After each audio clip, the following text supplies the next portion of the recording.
Bribtu Arif, seorang polisi muda yang dikenal karena ketegasan dan kedisiplinannya, sedang bertugas di kawasan yang dikenal rawan dengan kejahatan. Hari itu terasa sangat terik, matahari memancarkan sinarnya yang membakar aspal di jalan-jalan kota. Arif, yang terbiasa dengan panas dan keramaian, mengendarai sepeda motornya dengan tenang, tetapi matanya terus waspada, memperhatikan setiap detail di sepanjang jalan. Tugasnya hari ini adalah patroli rutin, namun bagi Arif, ini bukan sekadar pekerjaan biasa, ini adalah panggilan untuk menegakkan hukum, apapun yang terjadi. Meskipun tampaknya Arif menikmati ketegasan dan disiplin yang ia terapkan pada dirinya sendiri, hari itu, sesuatu yang lebih besar dan tak terduga sedang menunggu di tikungan berikutnya. Ia berhenti di sebuah persimpangan, menunggu lampu merah, saat matanya menangkap sosok seorang anak muda yang tampaknya tergesa-gesa berjalan di antara kerumunan. Anak itu tampak sangat kurus, wajahnya cemas dan tertekan, dengan langkah kaki yang cepat namun terkesan panik. Mata Arif yang tajam segera menangkap gelagat aneh dari gerak-gerik anak itu. Ada yang tidak beres, gumam Arif dalam hati, semakin curiga.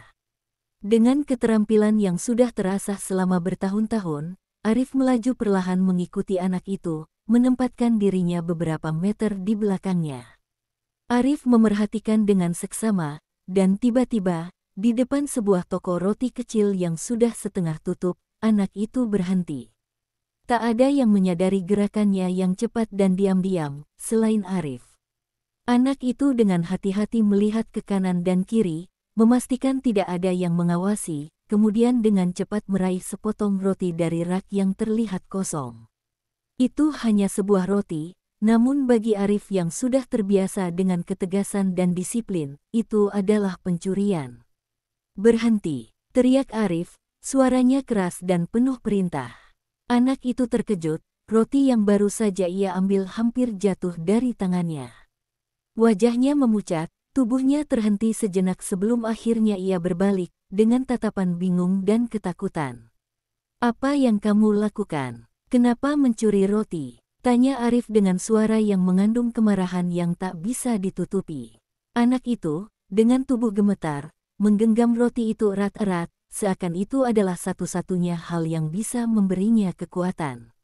Ia membuka mulutnya, namun kata-kata yang keluar terdengar sangat pelan, hampir tak terdengar. Saya hanya ingin berbuka puasa, saya tidak punya uang untuk membeli makanan, Pak," kata anak itu, suaranya tersekat-sekat. Matanya berkaca-kaca, seolah-olah ia sedang berjuang untuk menjelaskan dirinya. Arif menatap anak itu, tidak ada tanda-tanda empati di wajahnya. "Ini bukan alasan. Kamu mencuri," katanya, suaranya datar dan penuh kewibawaan. "Kamu harus mempertanggungjawabkan perbuatanmu," tegas Arif, mendekat dengan langkah pasti. Anak itu terlihat semakin ketakutan, keringat membasahi dahi, dan tubuhnya mulai gemetar hebat. Ia tahu, ini bukan hanya tentang roti yang dicurinya, ini tentang konsekuensi yang harus dia hadapi, hukum yang tidak akan memaafkan pelanggaran sekecil apapun. Saya tidak tahu harus bagaimana, Pak. Saya hanya ingin makan. Saya tidak tahu lagi harus kemana," kata anak itu, suaranya mulai pecah, seperti seseorang yang sudah sangat putus asa. Namun, Arif tetap teguh. "Kamu pikir kamu bisa melakukan apapun tanpa konsekuensi? Kamu sudah melanggar hukum, dan aku akan membawa kamu ke kantor polisi," kata Arif, suaranya semakin keras. Ia meraih tangan anak itu dan menahannya dengan paksa. "Kamu tidak bisa lolos begitu saja," katanya dengan tegas, menarik anak itu lebih dekat. "Tidak, Pak, tolong jangan." Anak itu berusaha meronta, berusaha melepaskan dirinya dari genggaman Arif, namun tubuhnya terlalu lemah untuk melawan. Roti itu jatuh ke tanah, tercampak begitu saja, terinjak di bawah kaki mereka. Anak itu terjatuh, merasakan tanah yang keras menyentuh wajahnya. "Tolong, Pak, saya tidak punya siapa-siapa lagi, saya hanya anak yatim piatu, saya hanya ingin makan," katanya dengan suara penuh tangisan. Arif tidak peduli, wajahnya tetap datar, tanpa sedikit pun rasa belas kasihan. Dalam pikirannya, ini adalah pelajaran yang harus diberikan, agar anak ini tahu betapa beratnya konsekuensi dari perbuatannya. Dengan satu gerakan cepat, Arif menendang tubuh anak itu. Tendangan itu tepat mengenai pinggang anak itu, membuatnya terjungkal ke tanah. Suara benturan itu begitu keras, membelah keheningan sekitar. Arif menatapnya dengan pandangan kosong, tidak merasa sedikit pun rasa kasihan. Ini yang kamu dapatkan jika kamu melanggar hukum, seru Arif, seolah tidak ada perasaan apapun dalam kata-katanya. Anak itu hanya bisa merintih kesakitan di tanah, tubuhnya terkulai lemah. Wajahnya memerah, dan tangisannya semakin keras terdengar. Bangun, sekarang juga, teriak Arif lagi, mendorong tubuh anak itu dengan kuat, seolah mengabaikan rasa sakit yang mungkin dirasakannya. Anak itu tetap terdiam, tidak mampu bangkit, tubuhnya tidak lagi bisa bergerak. Namun, di balik ketegasan dan hukuman yang Arif rasa sebagai tindakan yang benar, ada sesuatu yang mulai mengganggu pikirannya. Sesuatu yang belum bisa ia jelaskan, sesuatu yang tiba-tiba muncul begitu saja di dalam hatinya, keraguan. Ia memandang anak itu dengan penuh perhatian. Matanya yang tajam dan penuh wibawa kini mulai mengerut, seolah mencoba mencari jawaban atas pertanyaan yang tiba-tiba muncul di dalam dirinya. Apa yang sedang ia lakukan? Apakah benar tindakan ini adalah yang terbaik? Tapi semua itu terlalu terlambat untuk dirasakan saat itu. Arif berbalik dan meninggalkan anak itu di sana, tidak menyadari bahwa tindakannya akan berimbas jauh lebih besar daripada yang ia bayangkan. Hukum mungkin bisa ditegakkan, tapi hati nurani Arif sudah mulai terguncang. Saat itu, Arif belum tahu bahwa tindakan yang ia anggap benar, yang ia lakukan dengan penuh keyakinan, akan mempengaruhi dirinya dengan cara yang tak pernah ia duga sebelumnya. Arif berjalan meninggalkan lokasi dengan langkah cepat, meskipun hatinya mulai terasa berat. Udara panas yang semula terasa tak begitu mengganggu, kini seakan semakin membebaninya. Ia mencoba mengusir rasa cemas yang mulai merayap ke dalam pikirannya. Aku hanya menjalankan tugas, pikirnya, berulang-ulang. Aku hanya menegakkan hukum. Namun semakin ia mengulangi itu dalam pikirannya, semakin terasa ada sesuatu yang salah, sesuatu yang terus mengganggunya, menggores hatinya. Langkah kakinya terasa semakin berat, seperti ada beban yang mengikat di setiap langkahnya. Saat ia mengendarai sepeda motor menuju pos polisi, kakinya mulai terasa sedikit tidak nyaman. Mula-mula hanya sedikit, seperti kelelahan biasa, tapi rasa sakit itu mulai meningkat secara perlahan. Arif menggigit bibir, berusaha menahan rasa sakit yang mulai menjalar. Ia mencoba mengabaikannya, berpikir bahwa itu hanya rasa lelah biasa. Tapi semakin ia melaju, semakin ia merasa ada yang tidak beres. Tiba di pos polisi, Arif memarkirkan sepeda motornya dengan tangan yang gemetar. Ketegangan di tubuhnya semakin terasa. Ia berjalan masuk dengan langkah tergesa-gesa, berusaha tidak menarik perhatian rekan-rekannya. Namun sesuatu terasa berbeda, sesuatu yang semakin mengganggunya. Ketika ia melewati meja resepsionis, salah satu rekan polisi menatapnya dengan heran. "Kamu kenapa, Bribtu? Kok tampak pucat?" tanya rekannya, tapi Arif hanya menggelengkan kepala, berusaha tidak memikirkan apa yang baru saja terjadi. Namun, rasa sakit itu terus meningkat, dan akhirnya, Arif terjatuh di ruang istirahat. Rekan-rekannya segera membawanya ke rumah sakit. Di sepanjang perjalanan, rasa sakit itu semakin tak tertahankan, seolah ada sesuatu yang menggerogoti tubuhnya dari dalam. Setiap detik yang berlalu, rasa sakit itu semakin menyiksa, hingga akhirnya ia tidak bisa lagi menahan air matanya yang mengalir begitu saja. Dalam pikirannya, hanya ada satu hal yang terputus-putus, apa yang telah kulakukan. Sesampainya di rumah sakit, Arif hampir pingsan. Dia dilarikan ke ruang darurat, dan dokter segera memeriksa kondisinya. "Kakinya parah," kata dokter dengan nada cemas. "Ada infeksi yang parah di bagian kaki kanan, dan kondisinya semakin buruk. Jika tidak segera ditangani, bisa berakibat fatal." Arif tidak bisa lagi berkata-kata. Semua yang ada dalam pikirannya hanyalah gambar wajah anak itu, wajah yang ketakutan, penuh keraguan, dan tangisan. Arif tahu bahwa ini bukan hanya soal fisik. Ini lebih dari itu. Ini adalah akibat dari tindakannya yang tak terkontrol. Ketika dokter memutuskan untuk merawat kakinya, Arif terbaring lemah di ranjang rumah sakit, tubuhnya kaku dan keringat dingin membasahi dahinya. Apa yang salah dengan aku? Pikirnya berulang-ulang. Ia mulai teringat kembali kejadian tadi, saat ia menendang tubuh Budi yang tak berdaya. Rasa sakit yang ditimpakan pada anak itu terasa seperti bayangan yang menghantuinya. Kenapa aku begitu kejam? Kenapa aku tidak bisa melihat lebih jauh dari hukum itu sendiri? Pikirnya dengan penyesalan yang mendalam. Hari-hari berlalu, dan kaki Arif semakin membengkak. Terkadang rasa sakit itu datang dengan intensitas yang luar biasa, membuatnya berteriak dalam kesakitan. Setiap kali ia memejamkan matanya, wajah Budi muncul dalam bayangannya, dengan tatapan ketakutan yang masih terasa begitu nyata. Arif mencoba untuk tidur, tetapi rasa sakit itu mengganggunya.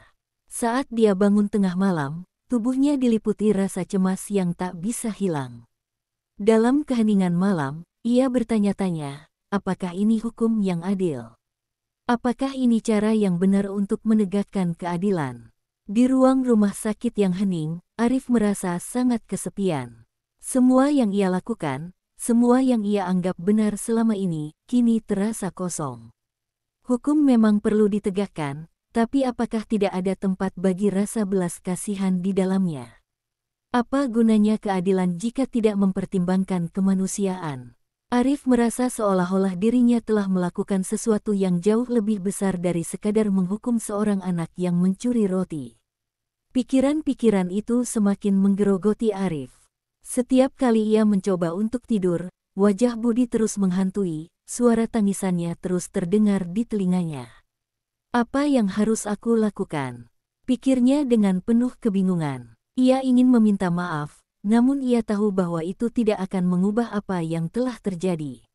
Apa yang sudah dilakukan tidak bisa diubah lagi, dan ia tidak tahu apakah Budi akan memaafkannya. Namun, Arif sadar bahwa ia harus berusaha untuk memperbaiki semuanya. Dengan kaki yang masih bengkak dan tubuh yang semakin lemah, Arif merasa putus asa. Namun, ada satu hal yang masih menggugah hatinya, aku harus mencari Budi. Aku harus meminta maaf kepadanya.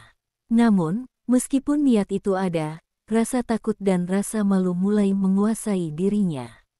Akankah Budi memaafkannya? Apakah tindakan yang telah dia lakukan bisa diterima begitu saja? Arif tidak tahu jawabannya, tetapi yang ia tahu adalah bahwa ia harus mencari jalan untuk memperbaiki semuanya. Rasa sakit di tubuhnya semakin hebat, namun rasa sakit itu terasa seperti bayangan kecil dibandingkan dengan rasa penyesalan yang menggerogoti hatinya. Aku harus bertanggung jawab atas apa yang kulakukan. Aku harus bertanggung jawab pada diriku sendiri. Pikirannya terus bergulir, berputar-putar dalam lingkaran yang tidak pernah berakhir, seakan tak ada cara untuk melepaskan diri dari rasa bersalah yang menjerat dirinya. Pagi hari datang dengan cahaya matahari yang menyinari rumah sakit, namun bagi Arif, setiap sinar yang masuk melalui jendela terasa bagaikan beban yang semakin menambah kepedihan di dadanya.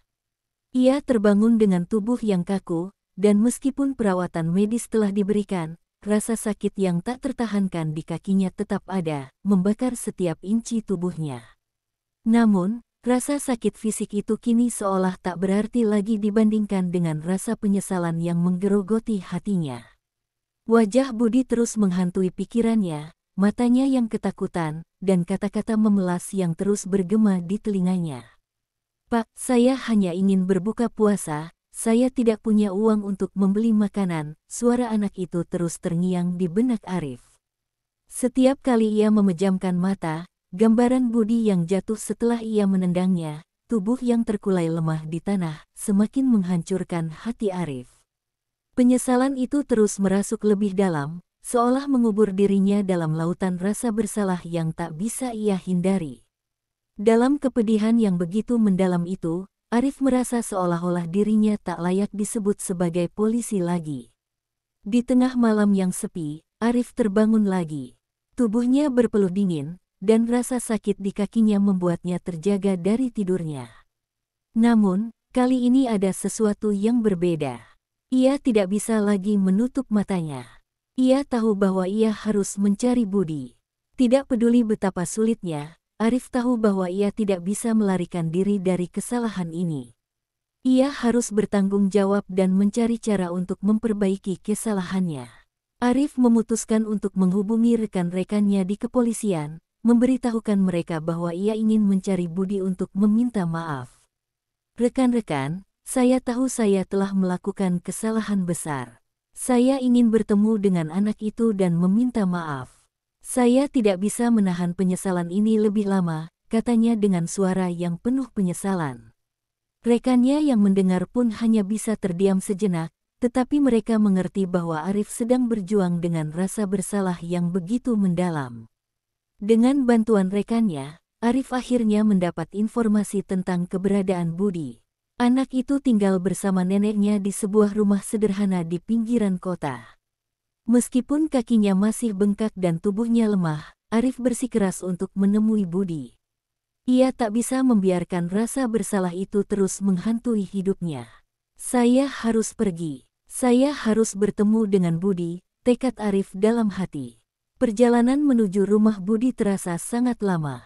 Setiap tikungan dan setiap jalan yang dilalui semakin memperburuk rasa sakit yang dirasakannya, baik fisik maupun emosional. Namun, ia tidak bisa berhenti. Setiap langkahnya, meskipun berat, dipenuhi dengan satu tujuan, untuk meminta maaf, untuk menghadapinya dengan penuh tanggung jawab atas apa yang telah ia lakukan. Sesampainya di depan rumah Budi, Arif berhenti sejenak.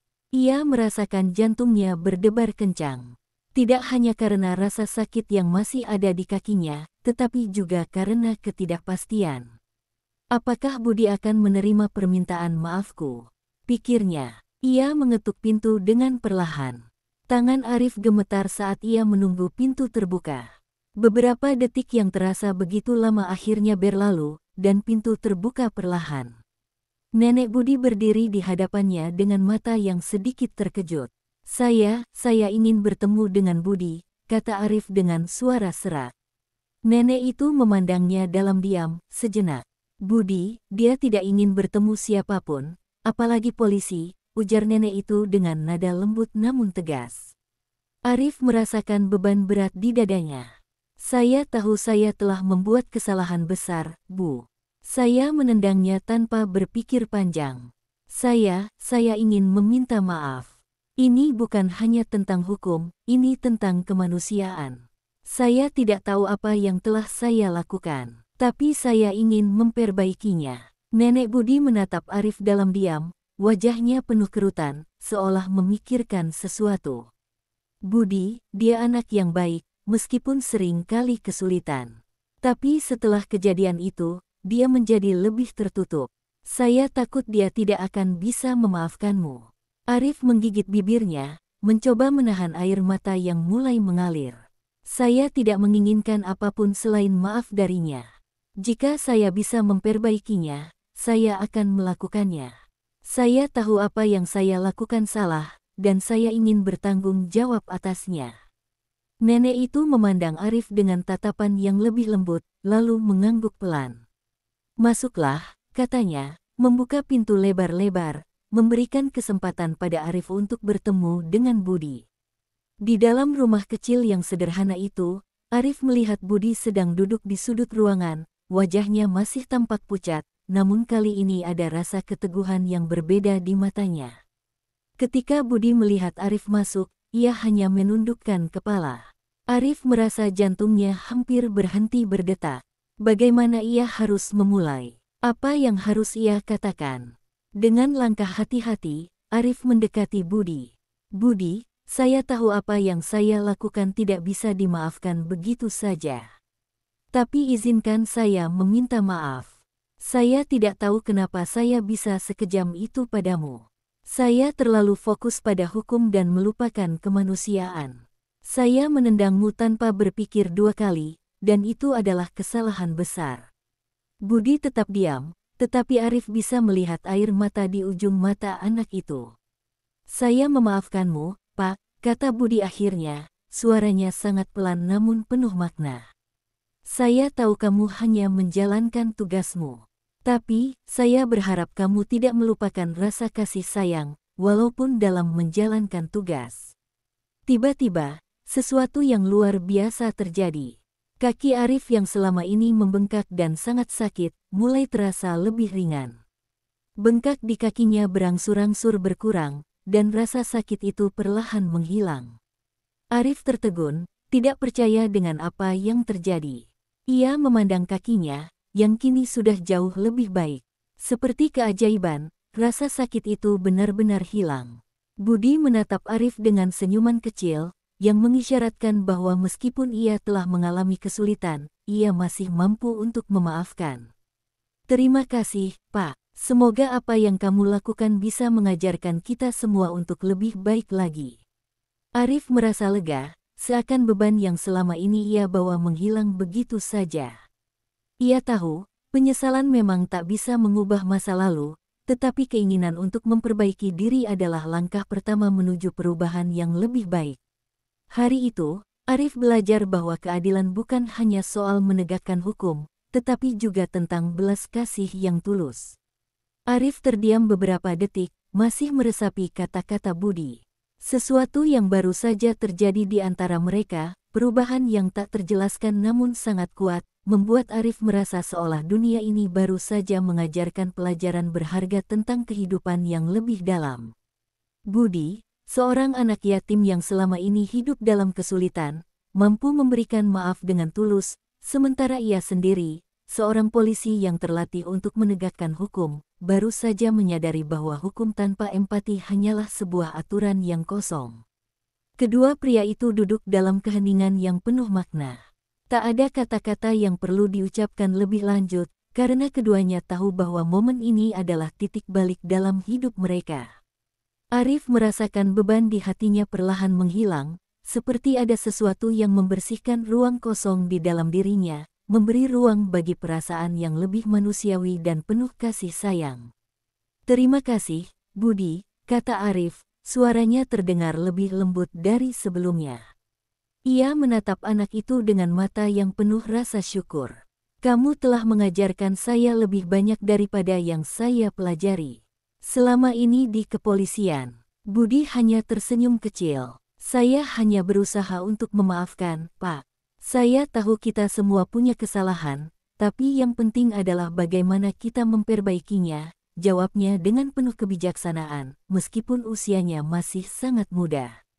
Arif terkesima oleh kedewasaan yang begitu besar dalam diri anak itu. Budi mungkin telah melalui banyak penderitaan, tetapi ia masih mampu menjaga hatinya tetap tulus dan penuh kasih. Kata-kata Budi seperti menusuk langsung ke dalam hati Arif. Ternyata, apa yang ia anggap sebagai kekuatan, kedisiplinan, ketegasan, dan penegakan hukum adalah sisi yang tidak cukup untuk menjalani kehidupan. Arif kini menyadari bahwa untuk menjadi seorang polisi yang baik, ia harus lebih dari sekadar menegakkan hukum. Ia harus bisa melihat kehidupan dari perspektif yang lebih luas, memperlakukan orang dengan empati, dan belajar untuk memahami bahwa setiap tindakan memiliki dampak. Matahari yang semula terik di luar jendela kini mulai meredup, menandakan waktu berlalu begitu cepat. Arif merasa seolah baru saja menjalani perjalanan panjang yang penuh perenungan, dan Budi, meskipun hanya seorang anak yatim yang sempat ia anggap sebagai pelanggar hukum, telah mengajarkan pelajaran yang jauh lebih dalam daripada yang bisa ia dapatkan di sekolah kepolisian. Setelah beberapa waktu, Arif merasa kakinya yang semula bengkak dan sakit itu mulai terasa lebih ringan. Ia menatap kakinya yang semula terasa begitu berat dan penuh penderitaan, namun kini ia bisa bergerak dengan lebih bebas. Kamu benar, Budi. Memaafkan adalah langkah pertama menuju kesembuhan, bukan hanya untuk dirimu, tetapi juga untuk orang lain. Saya tidak pernah tahu betapa kuatnya rasa belas kasih itu sampai saat ini, kata Arif, suaranya penuh rasa terima kasih. Budi mengangguk pelan. Saya tahu, Pak. Kadang, Kita terlalu fokus pada apa yang kita pikirkan benar, tapi seringkali kita melupakan apa yang benar-benar dibutuhkan. Orang-orang seperti saya, kadang tidak punya pilihan selain berbuat salah karena keadaan. Yang penting adalah kita belajar dari kesalahan dan berusaha menjadi lebih baik, katanya dengan penuh keyakinan. Arif terdiam sejenak, merenungkan kata-kata Budi. Dalam perjalanannya sebagai seorang polisi, ia selalu berpegang pada aturan dan disiplin. Namun, hari ini, ia belajar bahwa hukum tidak bisa diterapkan tanpa mempertimbangkan keadaan, latar belakang, dan perjuangan orang lain. Empati daripada sekadar pelanggaran yang mereka lakukan. Setiap kali ia menangani kasus, Arif mulai mengutamakan pendekatan yang lebih manusiawi. Ia bertanya pada dirinya sendiri, apakah ini yang terbaik untuk mereka? Apakah saya bisa menunjukkan belas kasihan tanpa mengabaikan tanggung jawab saya sebagai polisi? Satu hari, ketika ia berada di lapangan, Arif melihat seorang anak muda yang mencoba mencuri di toko. Instingnya yang terlatih segera mendorongnya untuk menghentikan anak itu, namun kali ini Arif tidak langsung mengambil tindakan keras. Ia mendekati anak itu dengan lembut, matanya penuh perhatian. "Apa yang terjadi, Nak?" tanyanya dengan nada tenang. Anak itu terkejut dan ketakutan, namun Arif hanya menatapnya dengan empati. Anak itu menggelengkan kepala, menundukkan wajahnya dengan rasa malu. "Saya lapar, Pak. Saya tidak punya uang untuk membeli makanan," jawabnya pelan.